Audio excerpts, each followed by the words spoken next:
Well, kids, welcome to another episode of Rimshots with Sean. I am here. And the power of social media is very neat because this lady that I'm about to talk to right now met through a friend of a friend of a friend, and took us a little while to set it up.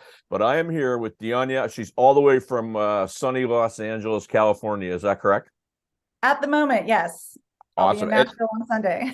Nashville and it's interesting because a good friend of mine who runs a record label was just there with his daughter for the last few days. You've been there before? Yeah, that's where Nashville is where I record my music. So it's all Perfect. Nashville music. Yeah. Mark So Needham is my producer, and he's the producer for Dolly Parton. well, hey, you know what? That's not a bad name to drop when you're out there doing some stuff. And so I met you again through a friend of a friend. You had a post, and you guys did a post. I listened to a little clip of a tune you had. Before we start anything, you are very good at the social media kind of promo things, doing the little snippets and Right. TikTok-y things. Talk about that for a second. Is that a big part of what you've been doing to kind of grow your fan base? Yes, when it was during the time of COVID, it was really hard to get my music out there. So I had to depend on TikTok. And so it just, I didn't even know anything about it until until that. But yeah, the internet is something we all need. It's something, it's a crazy animal. It's making sure that you keep everyone up to date with what you're doing. And it's definitely worked for me. So, So it's interesting. I always like to ask folks when I talk to them about the whole COVID thing and the shutdown thing, and a little bit. I mean, this podcast started out of that. I mean, I'm a musician that yeah. couldn't play, and I figured, 5 weeks I'll be back, out playing again, and here we are 3 years later doing this. But um, I always found that anybody used technology or tried to use technology, if they did it, they were going to be better off for it when everything kind of opened back up. Are you finding that? Yeah, I don't have to post as much now that I can again, go on a radio tour, go on tour. But it is good to have because the people that can't follow me, a lot of people were able to travel. Now it's to the point where they're not able to travel. So I do have those fans and those people that have been with me throughout my whole career since I was 13 years old, actually. So it's definitely fun to see people that you probably won't, you wouldn't even bump into again. So yeah. Well, it is neat. And I was at a Buck Cherry concert last Thursday night, and this about 3 or 4 people came up to me and knew me from the podcast. I had never met them before, but it was Yeah. really neat that you don't realize people actually do pay attention. Oh yeah, it's true. I went to it's pretty interesting. My grandmother just passed at 100 years old, Wow. and the first name that she had, if you listen to the song, I just met my real dad again, like not too long ago, and my grandmother was 100% Paskayaki Indian. So Wow. I went to Pachunga to, just to say, hey, I'm Indian, I'm here, And this girl walks up and she goes, oh my gosh, you did that song, Calm Down, Karen. Oh my gosh, I've been following you. That got over 80 million hits on TikTok during COVID. That's incredible. I mean, I've got a daughter who it blew me away. Before I started getting into this, her and a friend did a TikTok video, and within 10 minutes had 10,000 hits, and they were just doing some Oh stupid yeah. dance. And I'm sitting there going, like, Oh what yeah. the heck? You know, um, do you pay attention to, your hit count? Do you pay attention to what's going on, or you just kind of throw it out there into the universe and kind of move on to the next Uh, thing? no, I like other people's videos. I'm really we just did a thing every year in July. We finally got to do it again. It's for kids with Down syndrome. And I'm noticing a lot of accounts of kids with Down syndrome. I call them kids. They're probably like 30, 40, 50s. But, and they're just spreading their wings. And I love following those accounts. I love following people who because of these social medias are spreading their wings and being accepted. And that's pretty awesome.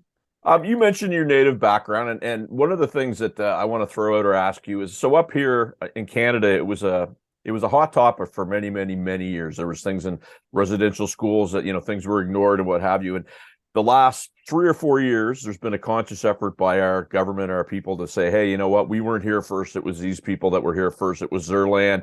Uh, you know, Basically come clean, do things the right way. What's the climate like down there for that type of thing? Is it good? Well, like I said, I went to Pachunga. I used to live in Temecula, and they really, cherish their Indians. But it definitely, again, with social media and TikTok, there's a huge indigenous following, and they're very particular. Alaskans are coming out. I mean, it's just, to protect who they are. And I believe that, it is a beautiful, beautiful culture. It's a beautiful, to find more about who I am is just become amazing. I didn't even know that our bird was the hummingbird, and here I am singing. It's a pretty cool thing to find out who you really are and then really research it. A whole new language I'm learning. So yeah. Well, that's very interesting because I think it's always fascinating to find out when you don't know where you actually came from, and then you find out, you Right. go, wow, that's case in point. Before we were going on, you have some Canadian connections. I found Yes. out years ago my father's family was from Minnesota. I had no Don't idea. you know? Right. Right. Maybe part of the accent, who knows? But certainly helps with the cold weather that we have to endure up here on a Yes. Yeah. Well, the semi-regular basis. crazy, for me to grow up, I grew up Puerto Rican. I thought I was Puerto Rican until I was in the 5th grade, and a man came to my school and said, "I'm your dad." And I was like, "I don't know you." And then he takes off, and I'm going, what's going on? My life changed at that grade, and that's what happens in this song, "A Girl with No Last Name." It just shows that every last name I've been through has just been like one crazy thing after Well, another. and I've been following you since you and I first connected. I've been following your posts, and we're going to get into that song in the meeting Oh in a couple yeah. of minutes. But one of the things that you said to me, so you're out in the West Coast now, but you're originally from Brooklyn, New York. My family's from Brooklyn and Queens. My aunt says there's so many orange trees out here. Yeah, absolutely. Well, it's New York is I'm in Halifax. There's actually a very good connection to Boston, but there's a good connection to New York too. Really, the whole Eastern Seaboard from where I live. It's easy Mm. to get to. I mean, you can Oh drive yeah. through there anywhere from 12 to 18 hours, which is pretty cool. Mm. But we get a lot of tourists that come up here, Right. and they always say the same thing. They're amazed by, oh, we're all, we're very similar. It's like, I don't know what you thought. Like, we're not really weird people up here. You know what I mean? Yeah. We don't have little ears that Right. Yeah. I mean, our dollar sucks and stuff like that. But Yeah. Oh, the dollars. I love those. What are they? The loonies? no, we call it the peso. No, I'm just kidding. um, so Yeah. you've been out west how long now? I've been, I went to Oregon, Nevada. I moved a lot when I was a kid. I thought my family was part of the mafia or something. Every 6 months I was in a different school. It just really, it was a lot for me to go to different schools, but then it was what made me. I'm I'm so gonna open, wager if you butterfly.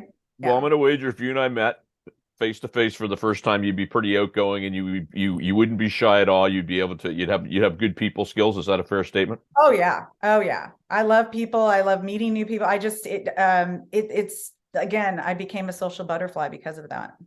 Yeah. So I guess we'll say you're a country artist. You record in Nashville. Um, where do you see your biggest pocket of fans? Like, do you have fans on the West Coast? Like, what's the country scene out there like compared to, I guess, the rest of the country? Well, I'm starting a tour on Sunday. I'll be going to West Virginia. I'll be going to Memphis, Nashville, North Carolina, all within, I guess, 6 hours of each other. One of my biggest fan bases actually is in the UK. Oh, The Street Called Evergreen, that song that I came out with, it definitely hit over 40 radio stations out there. I've had people get a hold of me from different countries. I started Latin country before COVID, to be the first Latin country artist. And I got Argentina and Brazil, and it was just amazing. So they held on to me, which is really cool. So yeah, well, it's that's other. fantastic. You know what? We're just getting started. So we're going to take a Oh, little okay. break. We got to pay some bills, we do our best to pay some bills here, but we're going to pay some bills and we're going to come back. Rimshots with Okay. Sean with Dianña after this. Welcome back to Rimshots with Sean. I am here with Dianña. I said it that right, Dianña, correct? Perfect. I didn't even put a Canadian twang to it, which is great. No. My brand new friend who we've been talking a little bit on Messenger, maybe a little outdated, but hey, it works. So the girl with no last name. I've been following that a little bit. Why don't you give my viewers kind of a background about that? Yeah, the song is "Girl with No Last Name." And it's, people really don't think about it. When you have a last name that you were born with, a name you were married with, another name, I mean, there's a lot of feelings when you think of that last name. My first last name was a dad I didn't even know I had. It says, left her as a baby, mama's baby, daddy maybe. The second verse is, about a step monster that I had. I called him a step monster because he was, it just things that had happened that shouldn't have happened, and he should have been in trouble for it and never was. And then I was really happy to get married to change that name. And I ended up in 10 years of a very abusive marriage.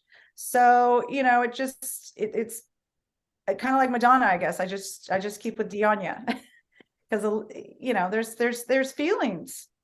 So There's feelings, but again, we just met. I don't get the sense that all that defined you. You just kind of use it as I guess part of the package to kind of become who you are without kind of, I guess, letting it define you. Is that a fair statement?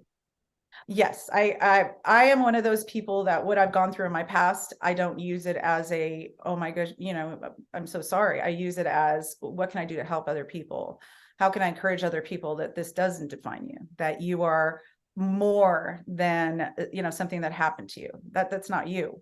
Right. So I'd love to get your take on this, and it's come up a couple times with different guests. It came up the other day. I was in a conversation with somebody, and I play in a band with a female singer, and and this isn't, by all means, it's not for cheap applause or whatever, but there is kind of a thing that it's harder for women in the music business because they're judged by the way they look, they're judged by the way they act. A guy can go out there with no shirt and a belly hanging out, nothing happens, and a girl goes out and she's wearing, the wrong hair clip, and social media lights it up. What are your thoughts on that? Does that affect you? Are you affected by that at all, or do you ever get any sort of feedback online with that? no, my thing is, and I do think it's hard for a country music in its own. It was interesting. I was sitting in the backyard the other day, and I had my Alexa on, and she was just playing like, today's country music, and 8 songs were all male, then Right. 1 female song, then 8 more songs that are all male. So I think it's more on that. I think country music is embraced. I've seen a lot of girls that, they're a little fuller, they're a little thinner. I think country music has embraced their them for their music and not for what they look like. I mean, you've got Luke Combs. I mean, God bless him. I mean, I think it's just the music that they're loving. They're not as, as pop music. You have to be this little cookie cutter pop music girl. So I'm embracing country music. I'm loving it. So I'm a hair metal guy. I grew up, in that genre. That's kind of, my love. If I go and practice my drums, that's what I do. But one of the first country shows that I saw was here in Halifax a number of years ago, and it was Brad Paisley was the headliner. Mm-hmm. Udney Hampton was the second on, and the first person on the bill was some little old girl named Taylor Swift, who it was her first album. And anyway, I was blown away by 2 things. One, the bands, the musicianship, the show was incredible. Right. But the reaction of the audience, it was just like so supportive. Mm-hmm. People were, I never felt an energy like that, I don't think, before in a concert. Do you feel the same thing? Do you see the same thing when you're out there? Yes, I the 2 genres. I mean, Latin, I'm sorry, Latin. The Latin Grammys, everyone is just so supportive and loving, and just, and that's what I'm getting with country music also. Everyone is just so supporting. People go there for the music, and that's why they're there. Nobody's there just to sit there and go, oh my gosh, did you just see what Miranda Lambert? Because she's gone from small to, she's done her. It doesn't matter. She's a beautiful girl, and she's got a great, great music. And I think that's what they're there for. They're there to have fun and not to criticize. And that's what I love. Yeah. The thing I like about Miranda Lambert straight up is, you could sit there and listen to her sing, and then you said something wrong, she'd give you a shot across the jaw, and she would just square you right up, and there's no messing around, right? I mean, she's very talented, and she seems to have, I guess, gone through a transformation and confidence level up. It's great because I just see a lot of these female artists now. They're running the ship. They're running the show. We just had Shania Twain here a couple weeks ago, Right. and she been at it for years and was absolutely amazing. So I it's good to see, because I don't know. Again, I don't want to ask that question for cheesy applause. I just think that sometimes there's a double standard that Yeah. shouldn't happen. Yeah. Yeah, it's music is, and I'm really happy that a lot of people, even the oldies like In Vogue and everyone, they're all getting out there. Steve Lukather, I just saw him. His ex-wife, Marie Curry, is a really good friend of mine. Oh, nice. And yeah, so I mean, everyone's still, all these older bands are coming out, and I'm loving it. I'm in awe. And everyone's accepting it, because we need some good music.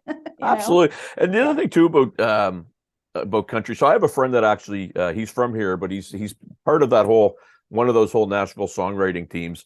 And a lot of people don't understand how hard it is in that business to actually get your songs heard. You go to that town, you don't show up and you're amazing, and people, there's a dues paying piece that people don't get. Right? Talk about that a little bit, because I mean, if you've been to Nashville, you know exactly what I'm talking about. Right. The thing is I started gospel when I was 13 years old with the Gospel Messengers in New York. And my saying is, if you start gospel, you end country, when I was, and then I did some background vocals for Amy Grant. And then when I was like 16, I think, and then growing up and further down the line, I was in a rock band called Aftershock. Oh, nice. I was a rock band. And then I went further into, when hip hop hit, I worked for Interscope Records. I did stuff with Snoop Dogg. I'm one of those people that I can go with any genre of music. And so I don't have a problem getting my feet wet in another genre. The good thing, I think, with me paying dues, like you said, is I've been in music for so long that every time I go in a recording studio, everyone remembers me. Diane Warren, Michelle's aunt. Right. I went into her studio, and that's where I used to do music with Snoop and all of those guys. And the guy that does the engineering said, "Oh my gosh, it's you." So that's the great thing about, I have a good rapport with a lot of music and musicians. So. Well, and I'm going to have to set you up for some coaching on how to do that, because I like what I like, and I sometimes dig in. I'm not as open-minded as what you're talking about, so that's great. Well, I went where the money was, yeah. Well, hey, you know what? That's the way to look at it too, right? I mean, maybe one day I'll smartly figure that out. Look, we're going to take one more break, and then we're going to come back with my brand new friend, Dianña, after this. So we're back here, Rimshots with Sean. This is Dianña, or I keep getting tongue-tied on that. Hopefully I'm saying that right. You are. Thank you very much. It's a very interesting name, because it looks like not that. So is there a background to name pronunciation? Yeah, it's España. When I met my real dad, I found out they're from Alarcón, Spain. So España, Dianña. I like it. My name's spelled Sean, and I was teased in school that I didn't spell my name correctly, and I did the research on that. Turns out I did, but that's another story for another day. We won't go there. So, so you write your own songs. Do you work with people? Do you co-write? How do you typically come up with your material? No, all of my songs are mine. I write every single word. I am a Gemini and dyslexic. These are a few of my favorite things. So I'm kind of all over the place. Little quotes, little things that I hear. I right away come up with something. My favorite shows, especially now that I'm in country music, is Cheaters. Yeah. And actually reality shows. You can get a lot of it's more of the gossip silliness. And I love writing country music. I love writing stories. It's a pretty cool ride. Well, and I'm glad you mentioned that, because sometimes, and I mean, not necessarily a knock by me, but a knock by some people. They say, you have an artist, they sing a country music song, they had nothing to do with the song except they're singing it. So it's kind of like, they do a pretty good job at relaying the experience or whatever, but maybe there's this kind of, we'll call it like a can sort of thing where you're not, you're more or less singing karaoke. But if you're writing your own songs, you're writing your own lyrics, that can't apply to you. No, the amazing thing, okay, I do know some people, and I won't say names, but I do know some people that I've written for, And, and they ask them about, why did you write the song? What brought you to it? And they're kind of like, well, and the great thing about being a songwriter is you get to share your story. And when somebody questions me like this, it flows out because it was something I created. And that's the beauty of it. I can actually tell you why and how I wrote that story. And it's a proud moment for me. I think my songwriting is getting a lot better as I go in country music. So who would, I guess, a couple influences on you as a songwriter be? Well, I love Loretta Lynn. If we're doing country, I love Loretta Lynn as a songwriter. I think, her writing is when she was little. Miranda Lambert, The House They Built. I love that song. Dolly Parton. I love her little stories. It really brought me to where it was like, it's okay to write about things you go through. And Jolene, it's so awesome. Just a little moment that she had became a big song, and I hope to continue to do things that touch people, or people can say, oh my gosh, I'm going through the same thing, and that's my song. Love it. Well, and we have a local radio station up here where they do a local top 30 every week, and when I support it, I always say, hey, people are putting themselves out there, so vote for them. It's not an easy thing to come up with something that, you write and you enjoy, then you put it out there, and it might get scrutiny or Right. it might be critiqued, or it might be loved. You don't know. So it's a really hard thing to kind of let that bird fly and see where it goes. Yeah, you definitely have to catch on to what's coming next. You can't go backwards. I noticed like I'll say, ooh, there's trumpet coming out now in country music. Let's do this song. Ooh, I heard a little more fiddle. Let's do a song with a little more fiddle. This song, A Girl with No Last Name, I knew the rock was going to come out again. I mean, come on, Keith Urban had it. Yep. And this song just did, we put this song out, and sure enough, 2 more songs are coming out a little more rock. And I'm like, yes, you just have to, it's kind of a luck in the moment, but then it's kind of like you just really have to be following what's out there. Well, and I'm always intrigued to talk with people that write songs, because I'm in the middle of doing an album with Michelle, the singer that I work with, and I always like to ask singers, do you sit down and come up, you sit down and say, okay, today's going to be ballad day, today's going to be, or do you just kind of write and go where the flow takes you? Well, the interesting thing about me writing music is, okay, I can play the guitar, I can play the piano, I can play all different instruments. I have a violin, I have it all. But to write music, I cannot play an instrument, because one wrong note and I'm done. I'm one of those people that's in the shower and starts writing a song and slips and breaks her neck to get to my phone to record it. As long as it's a hit, that's acceptable. Or you're floating in the pool and you're like, oh my gosh, and you got to flip off the raft and write. So my best writing is when I'm driving. Radio off, just looking at things. I see a funny bumper sticker, I'll see somebody doing something, boom, I just start writing. Do you ever write a song, and before you maybe record it or release it, find somebody that you respect as a musician or as a writer, and say, hey, can you listen to this and tell me what you think? Or do you just, again, and I'm always intrigued by this, because some people are so guarded about letting their material out there before it's ready. Do you ever do that? No. I when I go to the studio, and like I said, Mark Needham is he's actually Amazing Dragons. He's got a lot of people that he produces, and I get in the studio and he listens to it and he's like, that is so, I wrote a song called Hands, and he said, I would have never thought about that. I would have never thought about people's hands and how they age. I was sitting on a plane, and a young kid put their hand on an older person's hand, and I said, oh wow, you could see the life they lived in their hands. Huh. And boom. And I think, I'll go to the studio, like I just went the other day, and Mark heard my songs and he goes, these are awesome. I know exactly where, but I do give him I kind of wanted in the music of Luke Combs, this song, and then the music of this guy with that beat. So we kind of work that way. So it's hard to believe we're almost done here, Miss Dianña, and I know it's just past noon out on the West Coast. Hopefully it's a nice day there for you guys. Beautiful. where can my viewers find out more about you and your music and where to find you? Yes, I am on Spotify at Dianna Country. You don't need the little accent, a tilde. My YouTube channel, same thing, Dianna Country. You can Google me and find out my Instagram.